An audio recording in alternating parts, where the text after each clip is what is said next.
The Level Cap podcast is recorded before a live studio audience in Albuquerque, New Mexico. Let's give it up for the Level Cap podcast!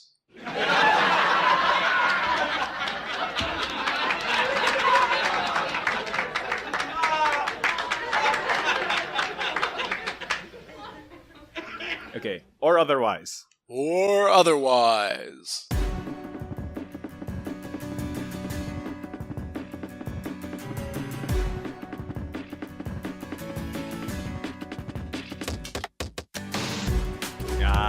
Does that mean I have to keep that now? Because then the otherwise wouldn't make sense. You know what? Never mind. Welcome to the Level Cap podcast, everyone.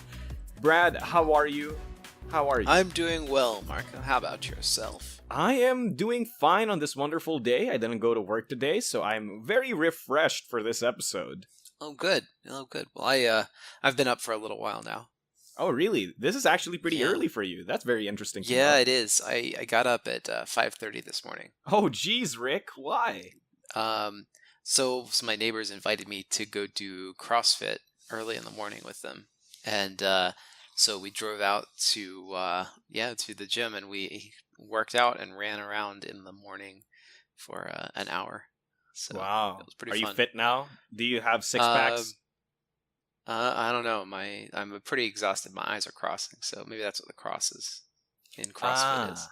Indeed. Or maybe they just play Exceed a lot, and they just use the cross base very often. Sorry, Maybe. Normal. It's not called a base. It's called a normal. Okay, don't get mad at me, listener. All right. So we have a wonderful docket for... Bases are totally different. Yeah, that's true. They're singular attacks. They're not related at all. So, everyone, I have a wonderful docket for all of you tonight. Brad will be here with me, talking about cool stuff about Level 99 games, including some updates on some very recent happenings, if you don't know yet. So, without further ado, let's start with the first question, also known as the first segment, also known as what have you been doing, Brad? And don't say the CrossFit, because you already said that. Oh, yeah, I did that. So recently I've been, consumed by BattleCon Unleashed, of course, and that is launching this week, or launched last week, and was funded in 8 hours. So we raised 150K to print BattleCon Unleashed in 8 hours, and now we're just powering through the stretch goals. And the stretch goals are every 10K we're getting something new into the game. So we got a lot of cool stuff. We have like 10 bonus fighters planned. We have just loads of stuff, as you might imagine. I could tell you about it, but I kind of want to reveal it on the Kickstarter, so it can be a bit of a surprise. Yeah, okay, sure. But maybe, give us one thing.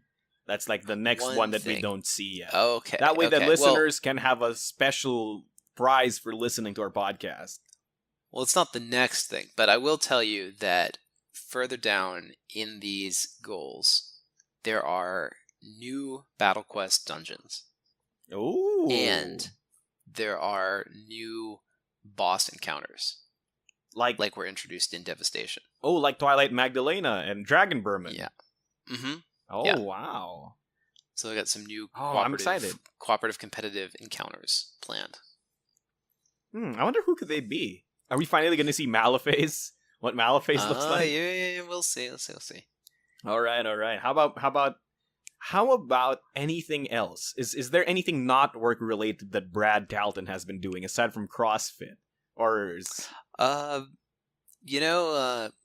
really I've been taking a lot of time to work on production for Level 99. So I've been sinking more hours into the company, and I'll tell you more about that in the next segment. So I don't need to to bore you with it right now. But why don't you tell us what you've been up to, Marco? Well, I have been spending most of my quote-unquote break day making videos for BattleCon Online.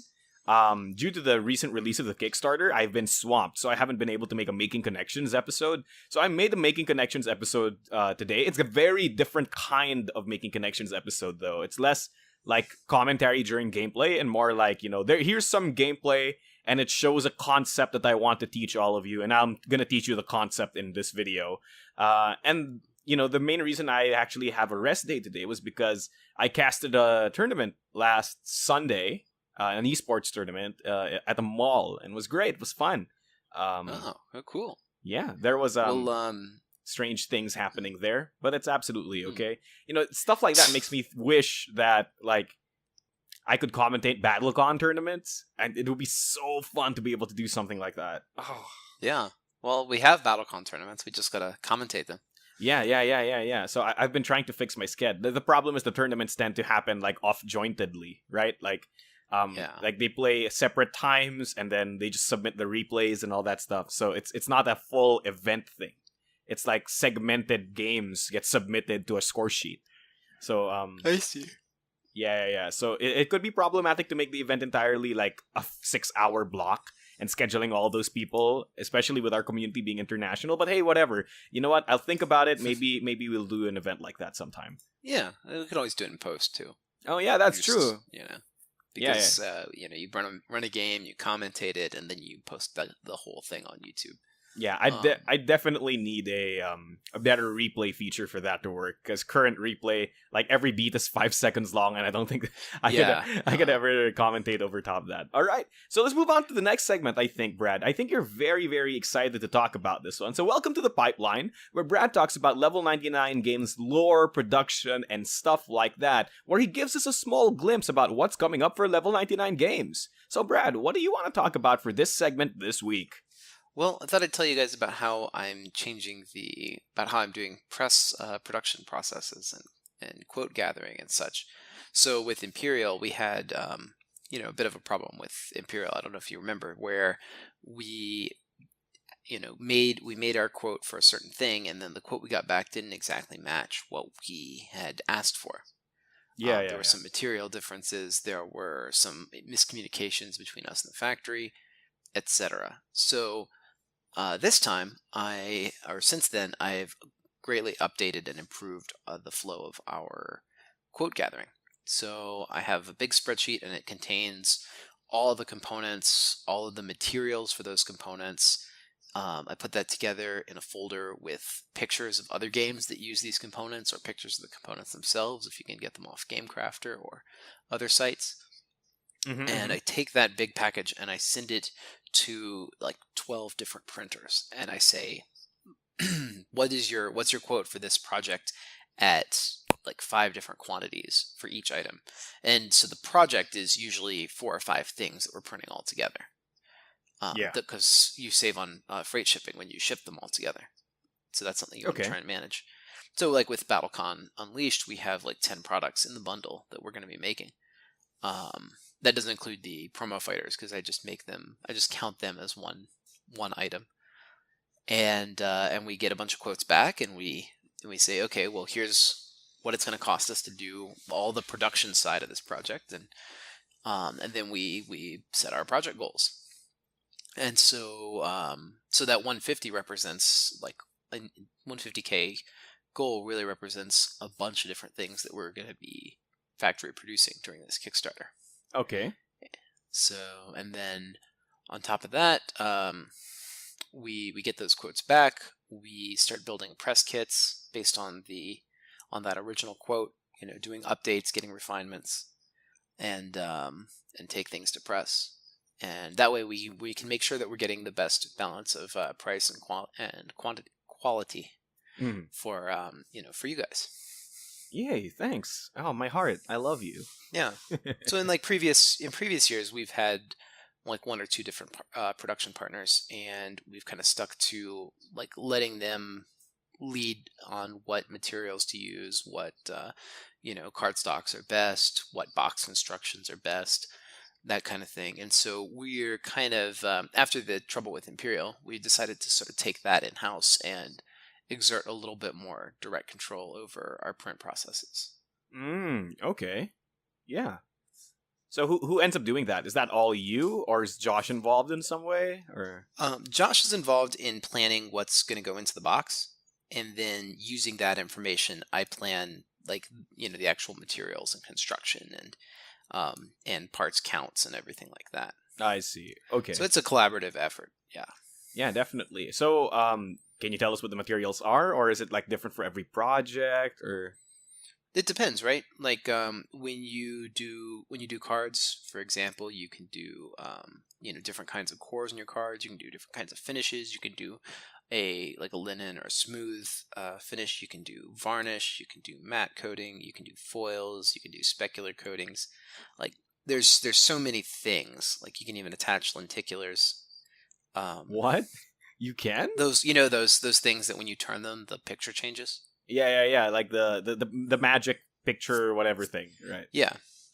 You can really do anything. And to talk about that, just the kinds of cards that exist is almost its own entire segment. So I can go into more detail on that in a later date if you're Oh interested. wow. That's very interesting. What if we had a character in Battlecon who used lenticular cards? Ooh. It seems a little. It seems like it might be difficult to track which of the effects you're actually using. Yeah, that's fair, but still, it would be pretty cool. Maybe some kind of mirror type character. Yeah, or I don't know, print cards Dimension shift transparent. and all my cards change. Yeah, It'd be a great way to so put both the Calistar's forms on one set of cards. that would be pretty cool, right? And then it's like, the form change card says, when Calistar is in human form, the opponent must tilt their head to the left, because that's that way you see the correct side. Oh yeah. Oh no! Yeah, is there that anything might be else? a little too much. Might be. I mean, it turns into Mark PTO at some point, right? So, is there anything else you want to talk about production? I think or that's about, the main thing. Is just want to talk about how we're updating our processes and how we are building a better pipeline to bring more games with more consistency to you guys. Hey everyone, Evil Hikaru here, reminding all of you to tip your waiters by pushing them down.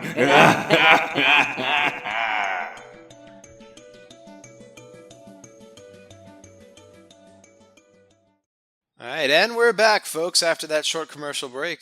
Oh, I like it. We now have short commercial breaks. I'm now gonna make, now that you've said that, between this part and the part where you said back from the short commercial break, I'm actually gonna make a fake commercial. How about that? Okay, that works. Yeah. All right. So I feel like this entire podcast is a commercial break of some sort or another. yeah, I mean, technically, it's just a commercial break for the listeners and you and me, because it's a commercial break for life. You spend maybe 30 minutes. I guess 30 minutes whisking away to a magical land where we try to sell you board games instead of doing. Do you ever watch like the Switch Direct, Marco? No, I do not watch any of the Switch. So it's like this live ad cast that Nintendo puts out to tell you what's coming out for the Switch. And you think like okay, so the target audience for this is like people who own Switches, right? But then in the most recent one, they offered, or not the most recent, but like the one before, week before last, they offered a Switch as one of the things they're like a new edition of the Switch as one of the things they're showing off, and I'm like, who's going to do that? What? So I went over Why, to though? my friend's house, and he's got a Switch, and he's a big Switch fan, and he's like, yeah, I'm going to get that new Switch. And we're like, but you have a Switch! I guess I know now who they were advertising to. But isn't that already something that they own? So why would they Yeah. But why? Question time. All right, question time. Come on, grab your friends. We'll go to very distant lands. With Marco, the guy, and Brad, the other guy, the fun will never end. It's 99 question time. Aced it. Yeah! Heck yeah, best intro to the 99 questions segment where we take your theme song and form it into our theme song. Brad, are you ready to answer some of these questions? They say great artists steal, and also Marco steals. Yeah, but I'm not a great artist. I just steal. All right. Hey, Brad, I have a question for you. Yep. Calistar is even more awesome in the online version of BattleCon. Might the Kickstarter of BattleCon Unleashed have updated war characters? Yes. Yes. Yes. It might. It's not definitive yet? We mentioned that there were going to be some update patches in the big Unleashed box. Yes. So So this is a known thing. Yes, there will be updates to war characters See, in Unleashed. so here's the thing that I want to actually naturally extend this question for, right? Specifically in it pertaining to the difference between online and physical, all right?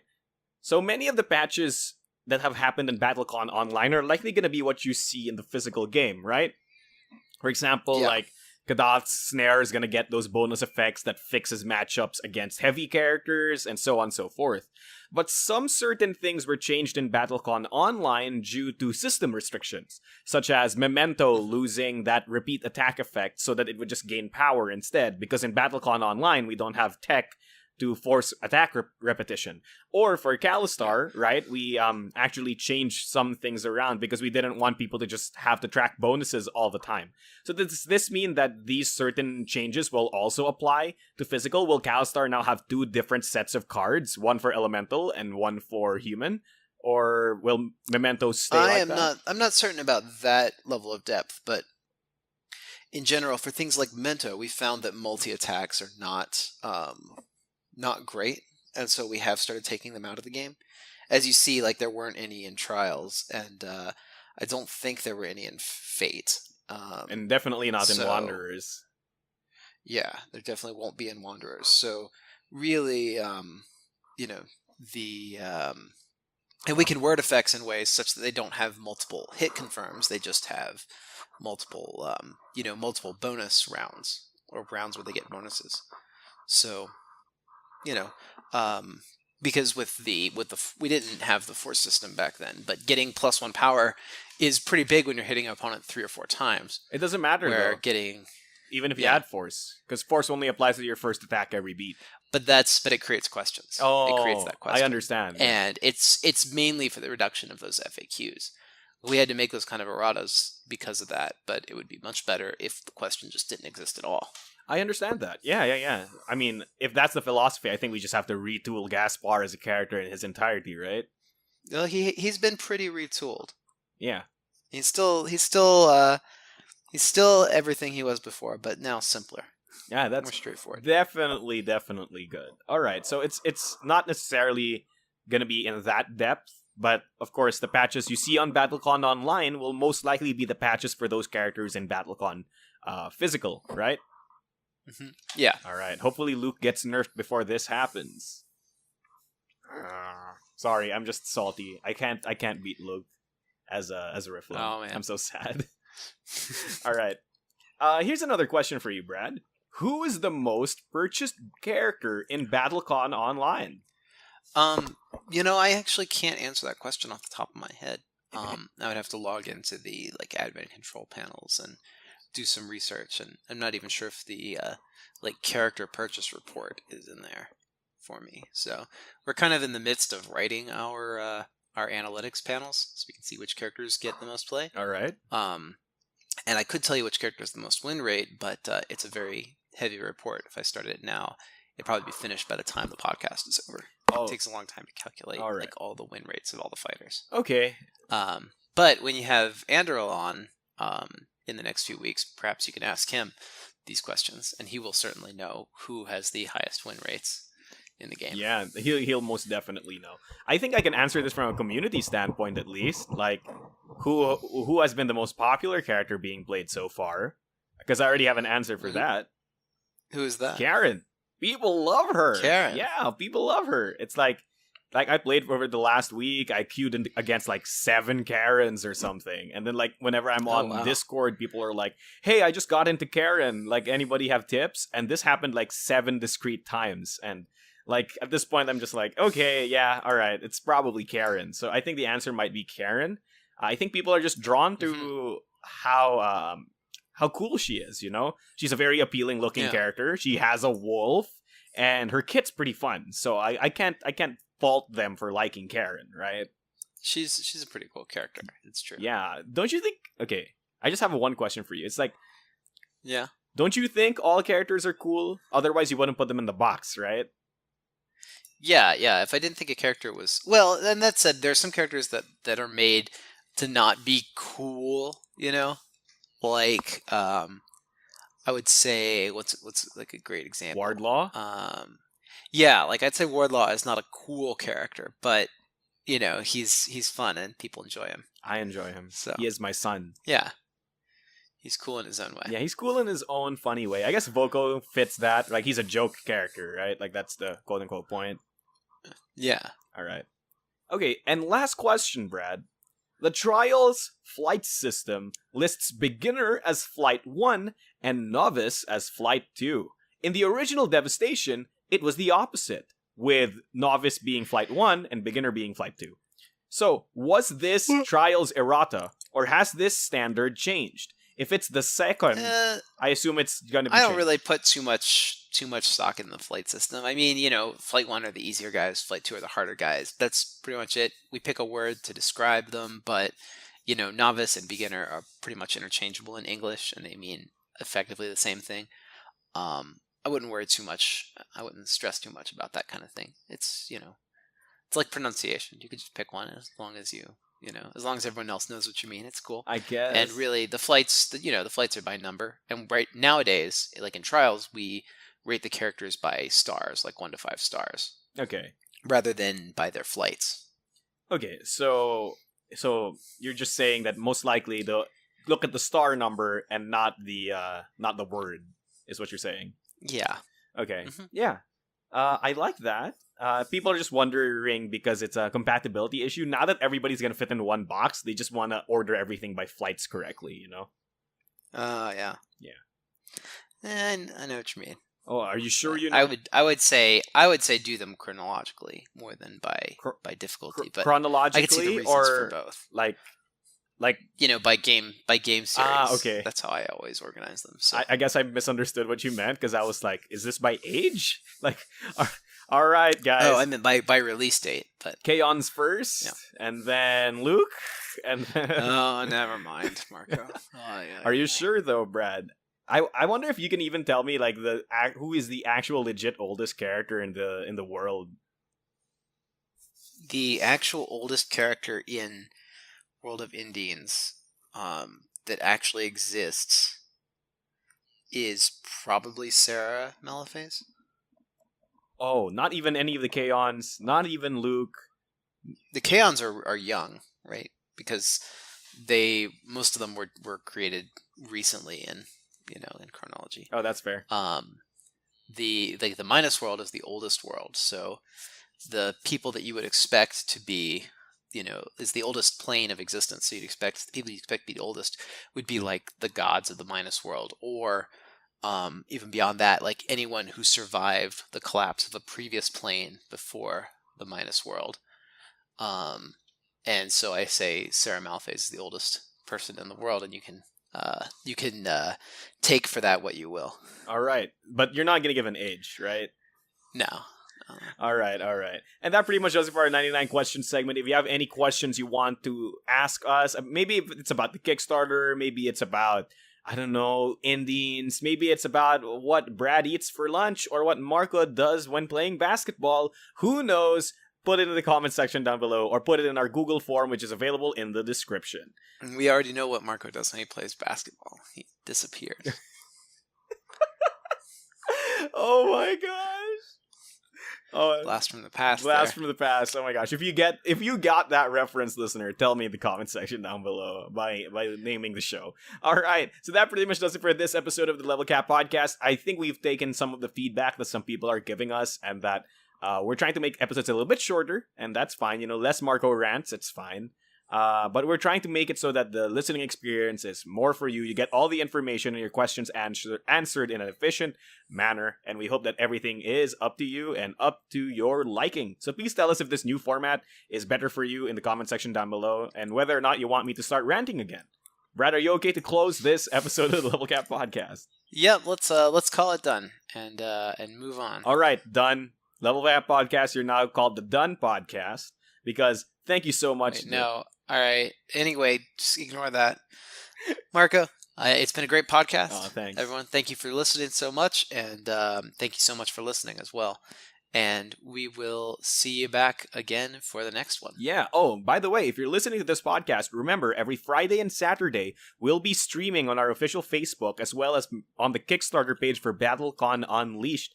4 p.m. PST, we're going to be playing BattleCon Unleashed games every Friday, and we're going to be talking developer commentary and question and answer every Saturday, right? Yep. All right. So see you guys then, and hope to see you guys in the next episode of Level Cap Podcast. Without much else to say, thank you so much for listening. As usual, it has been me, your host, Marco De Santos, also known as Mechanic Rick, and with me has been my amazing co-host, Brad Talton. And thank you, World of Indians. Thank you, and good night. happy gaming. He took my catchphrase. What am I for?